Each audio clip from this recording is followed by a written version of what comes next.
Hey guys, we're on our way this morning over to a church over here that has a bat problem. They called us back in the late summer, early fall. They had bats in the building. Today they're going to be doing an exclusion.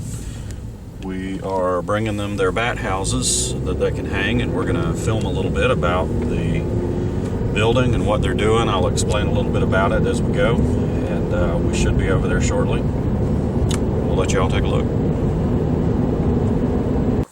Hey guys, we're here in the church where they had some bats up in the eaves, and they've been doing their exclusion. We went over it with them, came out, gave them some information on how to do the exclusions, talked to the gentleman here, and they have implemented the idea, the plan here.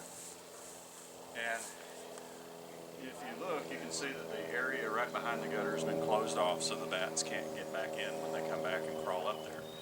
But these tubes that are up here are pieces of PVC that protrude just a little bit up behind the gutter, about an inch. And on the bottom there is a plastic tube hanging down. It's just a roll of plastic, like an old bread bag or a newspaper roll bag. And when the bats get in that tube, they will fall out, come out and fly away, but when they come back, they're not going to be able to get back in. Now, at the same time, with any exclusion plan, you always have to think of what are the bats going to do. You don't want them just hanging all over the side of the building, not being able to get in and creating a nuisance. Well, what we need to do is put in a bat house for them. So the hole's been dug. They're working on the post now, and we got a couple of our bat houses over here, and we'll show those going up shortly. They're just going to be doing a solid, I think it's a 4x6 post, and setting that up out here. Putting a couple of bat houses on it so that when these bats do come back in the early spring, they're going to have some place to go. Now, you may be wondering why we're doing an exclusion in the winter. Obviously the bats leave and they go hibernate in the winter, but we are in Georgia and we're below Atlanta. It stays fairly warm. In fact, about a week ago it was 74 degrees down here, and there were bats flying around. There is a possibility that bats are holed up in the church because it's a little bit warmer, make a good hibernating spot, and they may have decided to spend the year here. We don't know without trying to crawl in there and pull their ceiling down and look. So, as a safety precaution, I encouraged them to do the exclusion anyway and be sure that no bats get trapped in there, because you don't want to, of course, injure or harm the bats, but you also don't want the smell if the bats were still up there and were to die. Overall, I think they did a real good job here, and we're going to keep watch on it and see what happens. They had about 150 to 200 bats here is what we estimated would be up there when we came back and saw them.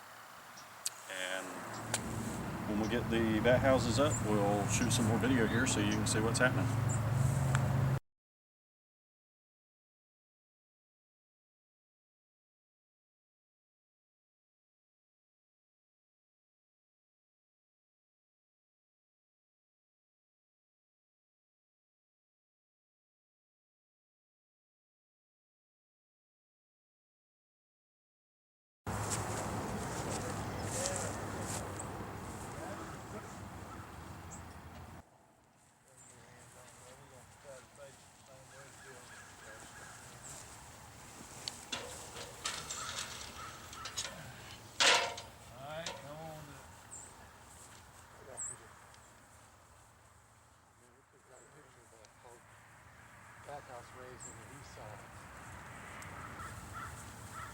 Y'all tell me when it looks right.